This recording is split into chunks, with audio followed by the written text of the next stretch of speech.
هلمند کې د افغانیو د ارزښت د ساتلو لپاره یو ورځنی کمپاین پیل سو.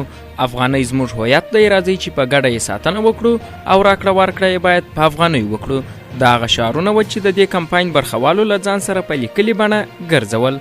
هلمند کې د افغانیو د ارزښت د ساتلو لپاره پراخ یو ورځنی پلی کمپاین د وادي هلمند خصوصي پوهنتون د حقوقو او سیاسي علومو پوهنځۍ له لوري په لار اچول سوی و چې پکښې د پوهنتون استادانو، زده کړیالانو او ځوانانو ګډون کړی و تر څو هټیوالو ته افغانۍ د ارزښت د ساتلو لپاره عامه پوهاوی ورکړي.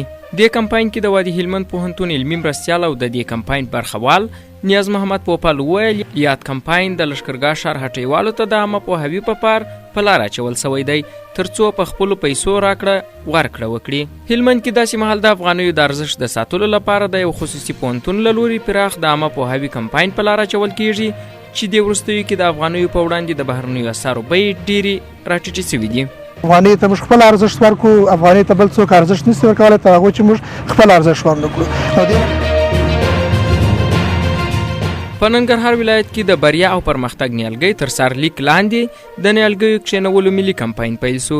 د ننګرهار ولایت د رسنیو دفتر وایي په ولایت مقام کې د چاپیریال ساتنې ادارې له لوري د یوې غونډې او پرانیستي په ترڅ کې د بریا او پرمختګ نیالګۍ تر سرلیک لاندې د نیالګیو کښېنولو ملي کمپاین پیل سو. د کابل امنیه قومنداني وایي د 7 اوزي امنیتي منصوبینو 3 تنه له کورونو څخه د غلا په تور نیولي دي. مسؤلین زیاتوي دا کسان په کابل ښار کې یو کور ته د غلا لپاره اوښتي وه چې امنیتي منصوبینو ته تر خبرتیا وروسته له 1 میل توفنچې سره یو ځای ونیول سول او دوسیې به یې اړوندو ارګانونو ته وسپارل سي. په کابل او کندهار کې د اروپایي ټولنې یوه جګپوړي پلاوي له افغان چارواکو سره خبرې کړي دي.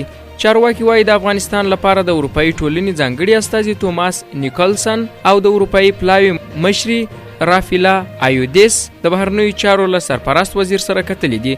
سرپرست وزیر له یاد پلاوي سره په خبرو کې ویلي چې اروپایي هیوادونه کولی شي په افغانستان کې خپل سفارتونه پرانیزي او د امنیت ډاډ یې ورکړی دی. مهرابي وایي د افغانستان د کنګل سوي شتمنۍ پیسې به یوازې د پولي ثبات د ټینګښت او د افغانستان د اسعارو د نرخ د بې ثباتۍ د کمولو لپاره ولګول سي. په سویس کې د افغانستان د پیسو د امانتي صندوق د بورډ یو غړی شاه محمد مهرابي وایي د افغانستان د کنګل سوي شتمنۍ په اړه خبرې سوي دي. مهرابي ویلي د په باور دغه پیسې به یوازې د پولي ثبات د ټینګښت او د افغانستان د اسعارو د نرخ د بې ثباتۍ د کمولو لپاره ولګول سي.